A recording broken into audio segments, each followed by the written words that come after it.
Welcome to Wealth Coffee Chats, folks, for your daily live updates. Get the most out of today's episode by participating in the chat. Make sure you ask some questions, be part of the conversation, have a bit of fun, grab a coffee or a tea, take some notes, and get ready to start your day, folks. Quick few housekeeping rules, though. No spamming, no advertising or self-promotion in the chat. That's not on. Be kind and respectful to everyone when participating. And most of all, have a good time. Real estate investing can be your biggest asset. It also can be your most expensive asset when it comes to getting it right or getting it wrong, folks. It can be time-consuming, stressful, and that's why here at Positive, we have what's called a 6-star team, a full-service team that provides integrated wealth and property investing solutions and services simply designed to help you progress towards your goal of passive income through your property portfolio, folks. Make sure you check out our other podcasts on the Positive Mentor Network. Not only is there Wealth Coffee Chats, there's the Urban Property Investor. Drops every Wednesday with straight talking investing strategies and lessons with Sam Saggers. Property Investor Tales. This is where our clients, you guys, share real life stories from property investing, hosted by some of our advisors and strategists.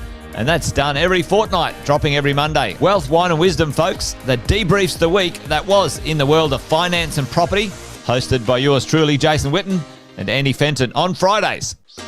Hey, good morning, folks.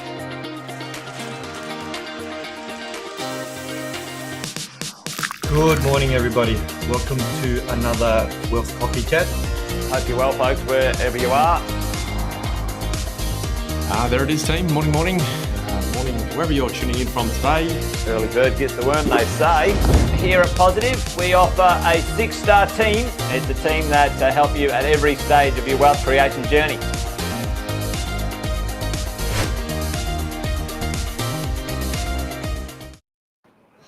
Morning.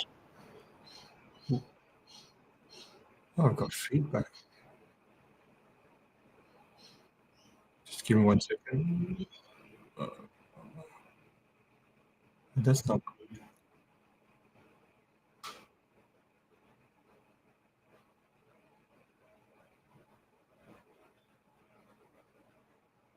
Sorry, folks.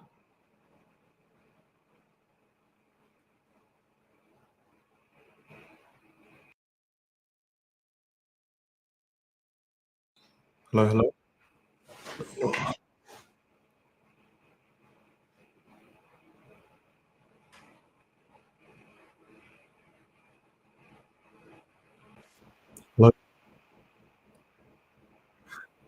Oh, I'm hearing feedback. I'm not sure if everybody else is hearing.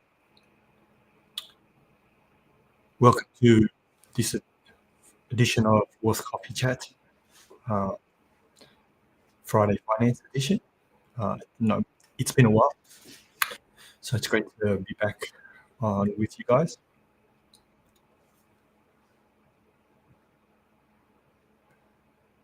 As always, I love to start with a joke. So, why did Brogan take up gardening?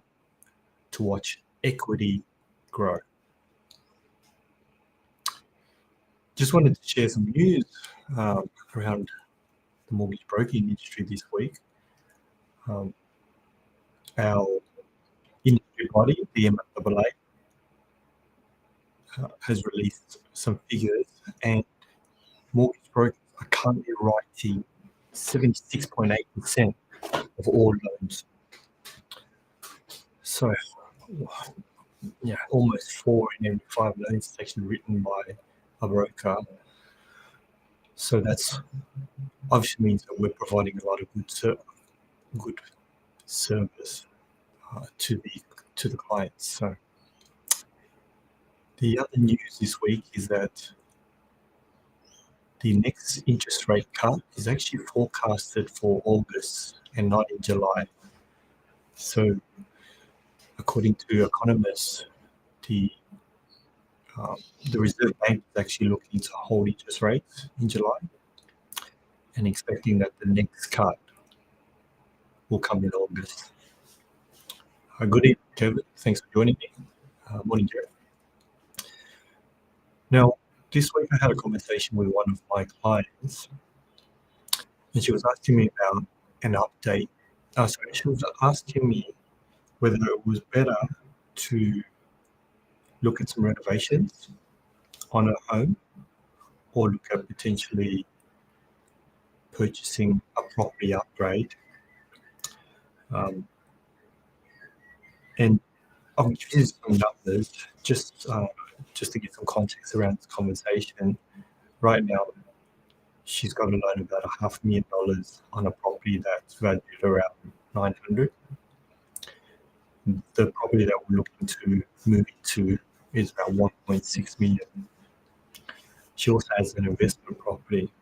And the question was, do I renovate or do I upgrade my property and keep the existing properties so you build up your property portfolio? Now, often a lot of clients come to me and say, I want to upgrade our home and I want to move here, but I also want to keep our existing property. And in most cases, they spend a lot of time and a lot of money paying off their existing loan. So what happens is when they decide to upgrade their home, the value, they would have paid down their home loan, but that home loan then becomes an investment loan and they don't have a lot of savings. So they're borrowing 100% against the new property.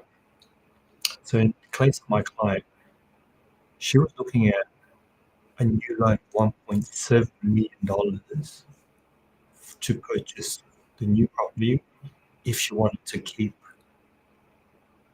the two investment, if she wanted to keep her home and keep her investment property.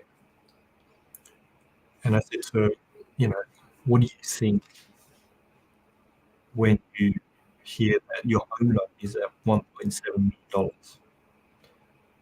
Now, the alternative scenario I discussed with her was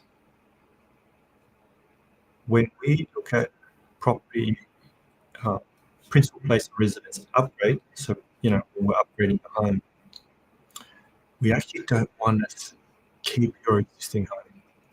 We want to be in a position to be able to sell it, reduce that home loan debt or the unoccupied debt, and once we've done that, we can then look at utilizing the equity in the new property as a deposit to purchase new investment properties.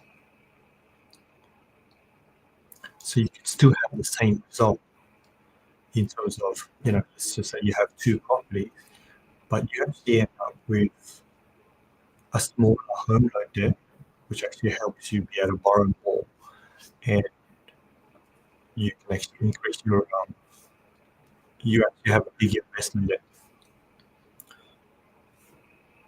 Just a slight tweak in terms of structure means that she can continue investing in the future, because in most cases, if you're selling your home and you're upgrading your property, the loan to valuation, so the loan that you have with the new PPR upgrade will be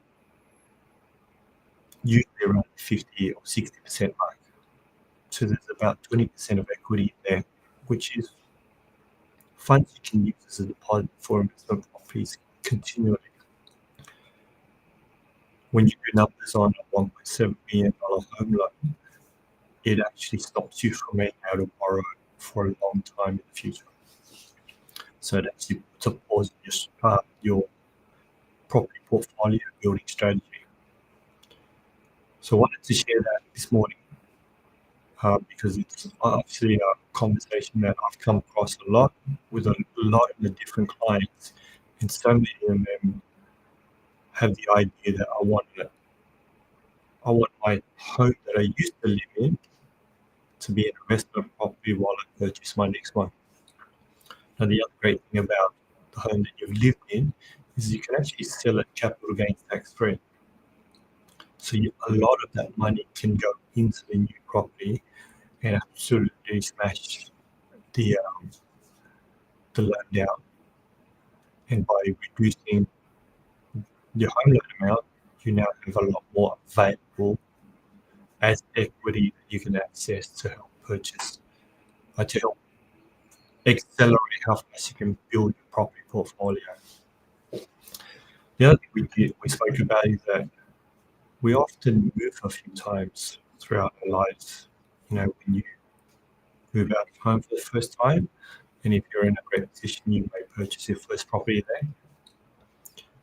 When you meet somebody and you decide to move it together, you could potentially purchase a property at a time.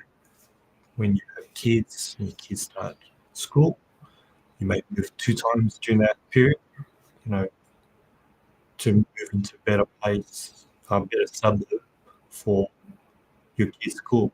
I know a lot of my clients have chosen to move to certain areas because of the school. So it's more easier for the kids to go to schools in those suburbs. Once the kids move out, we may move a few more times, but at some point we want to look at our forever home as well. And I've discussed with other clients where if you have an idea of where you'd like to live, a good question to ask is there a way to put that home into our investment strategy? Because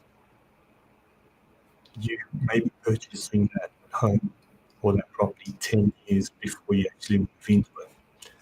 And you can imagine the value difference if you can acquire earlier in your property investment journey rather than later.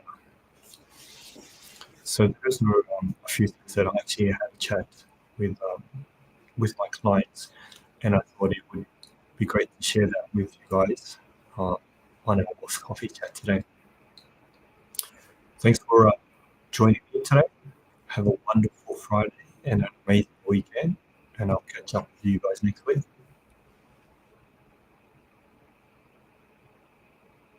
Thanks for watching another episode of Wealth Coffee Chat, folks. Make sure you like, subscribe, and turn on your notifications so you never miss a thing when we go live. Improve your portfolio and investing game, folks, with Wealth Coffee Chats live every morning at 8:10 each weekday. Make sure you join us. Previous episodes are also available wherever you get your podcasts, folks, as well as our other podcasts from the 6-Star team here at positivementor.com.au.